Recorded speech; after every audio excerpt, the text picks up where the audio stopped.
اس باپ کے سامنے اکڑ کر مت چلو جس کی انگلی پکڑ کر تم نے چلنا سیکھا۔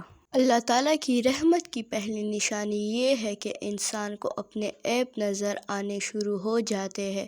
کسی انسان کو دکھ دینا اتنا ہی آسان ہے جتنا سمندر میں پتھر پھینکنا، مگر یہ کوئی نہیں جانتا ہے کہ وہ پتھر کتنی گہرائی میں گیا ہے۔ صابر ایک ایسی سواری ہے جو اپنے سواری کو کبھی گرنے نہیں دیتی، نہ کسی کے قدموں میں نہ کسی کی نظروں میں۔ اچھے لوگوں کا تمہاری زندگی میں آنا تمہاری قسمت ہوتی ہے اور انہیں سنبھال کر رکھنا تمہارا ہنر۔ جو تمہاری خاموشی سے تمہاری تکلیف کا اندازہ کر سکے، اس کے سامنے زبان سے ظاہر کرنا صرف لفظوں کو ضائع کرنا ہے۔ لفظ انسان کے غلام ہوتے ہیں، مگر صرف بولنے سے پہلے تک بولنے کے بعد انسان اپنے الفاظ کا غلام بن جاتا ہے۔ کوئی تمہارا دل دکھائے تو ناراض مت ہونا، کیونکہ قدرت کا قانون ہے کہ جس درخت کا پھل زیادہ میٹھا ہوتا ہے، لوگ پتھر بھی اس کو مارتے ہیں۔ جس سے اس کے والدین راضی نہیں، اس سے اللہ تعالیٰ بھی راضی نہیں۔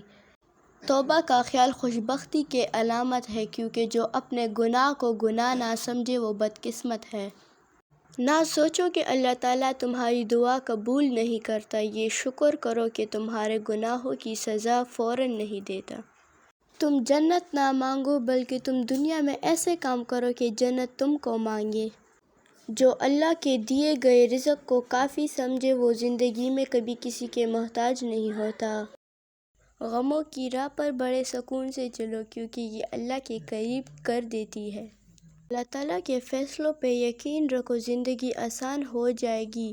جب کوئی مسلمان دوسرے مسلمان بھائی کے لیے دعا کرتا ہے تو فرشتے کہتے ہیں آمین، اللہ تمہیں بھی یہی چیز عطا کرے۔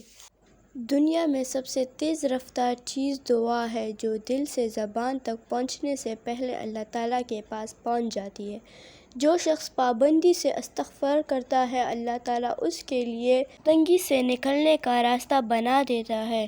لوگوں سے ڈرنا چھوڑ دو، عزت اللہ تعالیٰ دیتا ہے، لوگ نہیں۔ مشکل وقت آ جائے تو کسی کا احسان مت لو، کیونکہ مشکل 4 دن اور احسان زندگی بھر کا